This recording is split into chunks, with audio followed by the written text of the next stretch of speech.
이 시간 여러분 모두에게 하나님의 말씀이 임해서 그 말씀으로 위로받고 모든 병을 고침받고 풍성한 은혜 받는 시간 되시기를 주님의 이름으로 축원합니다. 오늘은 대림절 넷째 주일입니다. 오늘은 예수님께서 가르치신 기도에 대한 6번째 말씀입니다. 지난주에 전한 말씀을 다시 정리해 보겠습니다. 주기도에 있는 죄란 단어는 본래 헬라어로 빚이란 말이며 용서란 말은 본래 헬라어로 빚을 없애다라는 말의 번역이라고 했습니다. 죄를 사한다는 본래 헬라어로 성경에 있는 것은 빚을 없앤다는 말을 번역한 것이라고 했습니다. 주기도문에서 그렇다는 것입니다. 우리는 모두 하나님께 빚진 사람들입니다. 우리가 가진 모든 것은 다 하나님에게서 받은 것이기 때문입니다. 하지만 우리는 하나님으로부터 받은 것을 떼어 먹고 삽니다. 따라서 하나님께 빚진 것을 없애달라고 날마다 기도로 간구해야 합니다.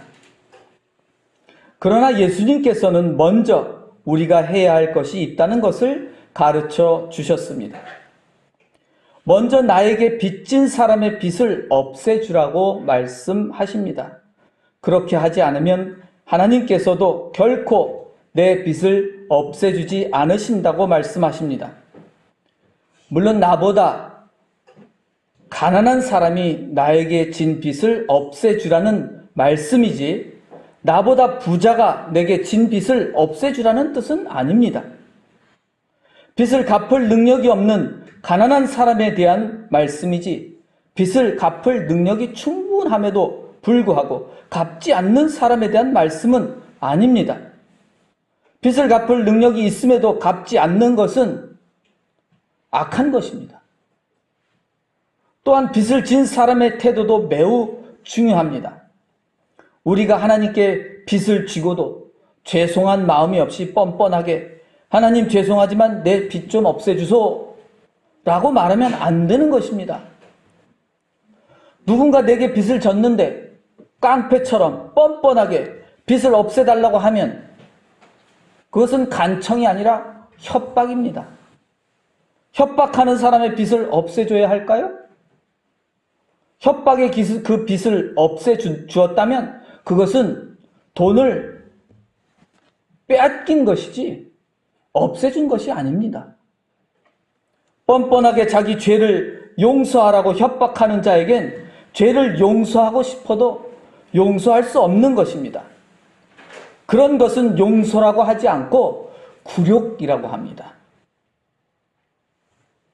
예수님의 용서는 그런 것들과는 전혀 상관없는 것입니다. 빚진 사람은 낮은 자세로 진실하게 간청해야 합니다. 빚진 사람의 자세는 어떤 것입니까? 하나님께 빚진 사람의 자세는 바로 이런 것입니다. 주님, 나를 불쌍히 여기소서. 이것이 바로 빚진 사람의 진실한 간청입니다. 이것이 진정 빚진 사람의 기도이며 죄인의 기도입니다. 하나님을 믿는 사람이 해야 하는 가장 훌륭한 기도는 바로 주님, 나를 불쌍히 여기소서입니다. 함께 따라해 보겠습니다. 주님, 나를 불쌍히 여기소서. 기독교는 처음부터 이 기도를 가장 중요한 기도로 배우고 예배 때마다 이 기도를 드렸습니다. 그래서 저희도 이 기도를 드리기 시작하는 겁니다. 이 기도가 빠지면 기도가 아닙니다. 이 기도가 빠지면 모든 기도는 헛된 것이며 하나님께서 절대로 듣지 않습니다.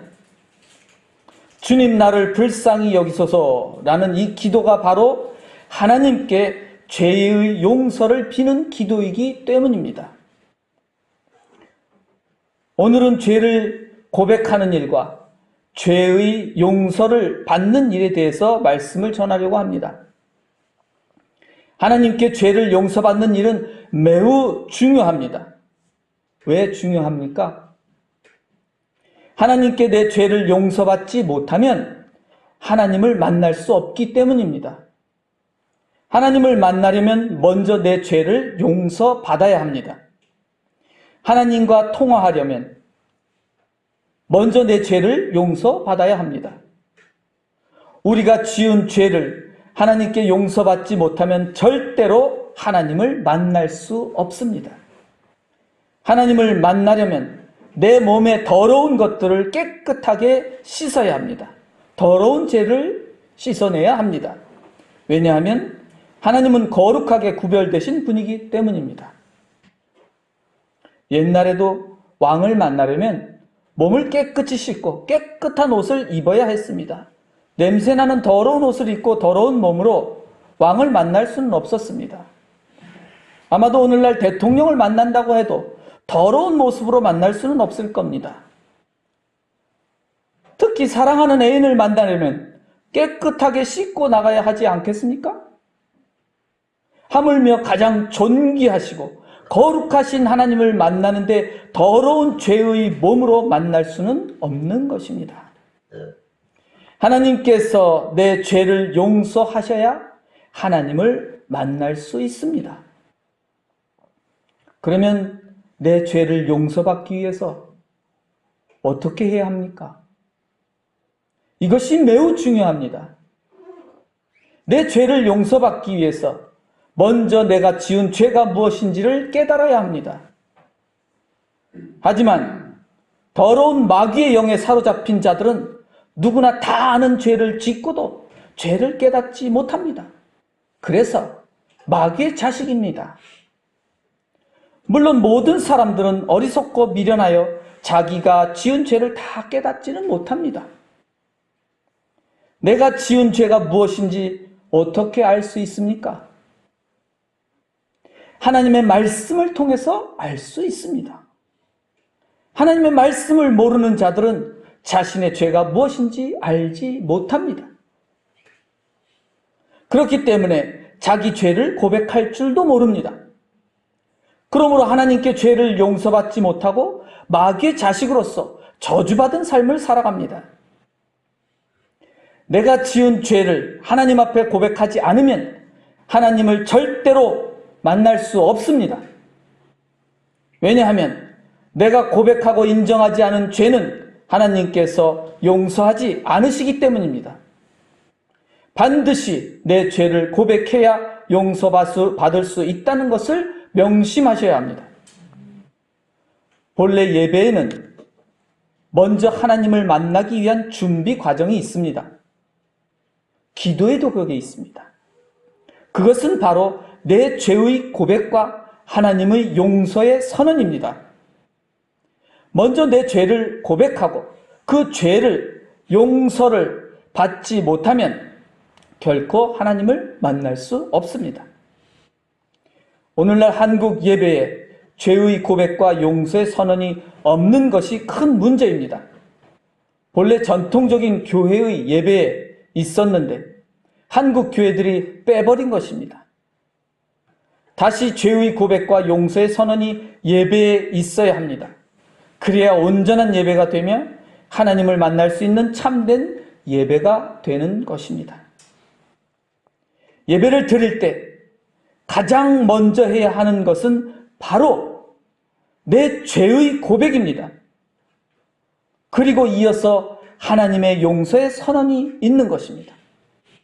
죄의 고백과 용서의 선언은 마치 하나님을 만나기 위한 관문과 같은 것입니다. 그 문을 통과해야만 하나님 앞으로 나아갈 수 있습니다. 예배는 하나님을 만나는 시간입니다. 그러나 자기 죄를 고백하지 않고 용서받지 못했다면 내가 드리는 예배는 모두 헛된 것입니다. 왜냐하면 하나님이 그 예배 안에 안 계시기 때문입니다. 그렇기 때문에 예배 드리러 교회당에 와서 내가 지은 죄를 고백하지 않고 하나님께 용서받지 못했다면 예배를 드려도 드린 것이 아니라는 사실을 아시기 바랍니다. 죄의 고백과 용서의 선언이 없는 예배는 헛된 예배입니다. 평생 교회당에 다녀도 하나님과 아무 상관없습니다. 시간 낭비하는 겁니다. 하나님과 나를 가로막고 있는 죄를 치우지 않으면 결코 하나님을 만날 수 없습니다. 하나님 앞에서 먼저 내 죄를 고백하지 않으면 절대로 하나님께 죄를 용서받을 수 없습니다. 죄를 용서받지 못하면 절대로 하나님을 만날 수 없습니다. 하나님의 말씀도 들을 수 없습니다. 하나님 나라에 참여하지도 못합니다. 이스라엘 사람들은 죄를 용서하는 것이 하나님께만 속한 능력이라고 믿었습니다. 사람은 사람의 죄를 용서할 수 없다고 믿었습니다. 그러나 예수님은 사람도 사람의 죄를 용서할 수 있다고 말씀하셨습니다. 이것은 매우 놀라운 말씀입니다. 예수님은 사람도 사람의 죄를 용서할 수 있다는 말씀 때문에 하나님을 모독한 신성 모독죄로 몰려서 이스라엘의 악한 통치자들에게 죽임을 당하신 것입니다.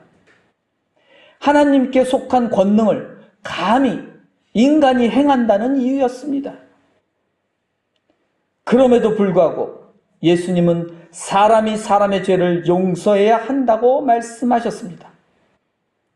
먼저 사람이 사람의 죄를 용서하지 않으면 결코 하나님도 그 사람의 죄를 용서하지 않으신다고 가르치신 것입니다.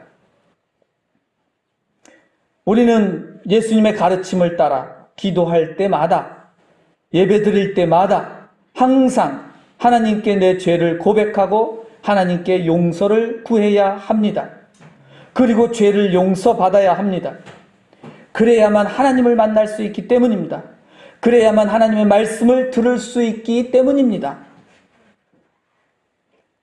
그러나 그의 앞에 반드시 해야 할 일이 있습니다. 예수님께서 매우 중요하다고 가르쳐 주신 게 있습니다. 너무 중요해서 주기도회까지 넣어두셨습니다. 또 특별하게 중요하다고 강조하시며 설명까지 해주셨습니다. 하나님 앞에서 용서를 구하기 전에 반드시 먼저 해야 할 일이 무엇이라고 말씀하십니까? 먼저 가서 나에게 잘못한 사람의 죄를 용서해야 한다는 것입니다. 이것이 예수님이 가르치신 기도의 핵심입니다.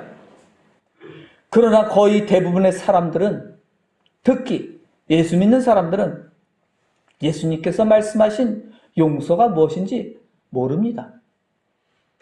이것이 가장 큰 문제입니다.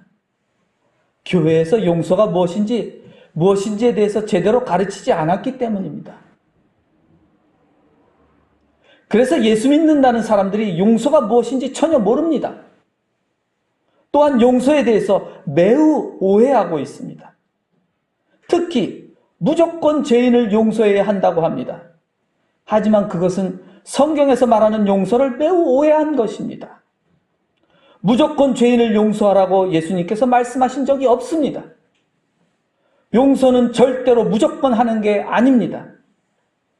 성서에서 말하는 용서와 세상에서 말하는 용서는 다른 것입니다. 매우 다릅니다. 혼동하시면 안 됩니다. 다음 주에는 성경에서 말하는 용서가 무엇이며 용서에 대해서 잘못 알고 있는 것에 대해서 말씀을 전하겠습니다. 오늘 말씀을 정리합니다. 여러분이 예배드릴 때 가장 먼저 해야 할 일은 내 죄를 고백하고 하나님께 용서를 구하는 일입니다. 그렇게 하지 않으면 하나님을 절대로 만날 수 없기 때문입니다. 그러나 예수님께서는 그보다 먼저 해야 할 일을 가르쳐 주셨습니다. 나에게 빚진 사람의 빚을 없애주고 나에게 잘못한 사람의 죄를 용서하는 일입니다. 하지만 반드시 빚진 사람 또는 죄를 지은 사람은 자기 죄를 인정하고 고백해야 합니다. 죄의 고백이 없이는 결코 용서가 일어나지 않기 때문입니다. 우리가 하나님 앞에서 죄를 고백해야 용서를 받을 수 있습니다. 그와 마찬가지로 우리는 먼저 내가 해를 끼친 사람에게 자신의 죄를 고백해야 합니다. 그래야 용서받을 수 있습니다. 죄의 고백이 없이는 결코 용서받을 수 없습니다. 자기의 죄를 고백하고 용서를 구한다면 그때는 반드시 용서해야 합니다. 그것이 예수님의 가르침입니다. 항상 이웃에게 지은 죄를 진심으로 고백하여서 용서를 구하시기 바랍니다. 그래야만 하나님께 내 죄를 고백했을 때 하나님께서 용서하십니다. 또한 나에게 빚진 사람, 나에게 죄 지은 사람이 진심으로 자기 죄를 고백하고 용서를 구할 때 반드시 용서하시기 바랍니다. 그래야만 하나님께서도 내 죄를 용서하시기 때문입니다. 자기의 잘못을 고백하는 사람의 죄를 용서하고 그렇게 함으로써 하나님께 내 죄도 용서받는 하나님의 자녀가 되시기를 주님의 이름으로 축원합니다. 기도드리겠습니다.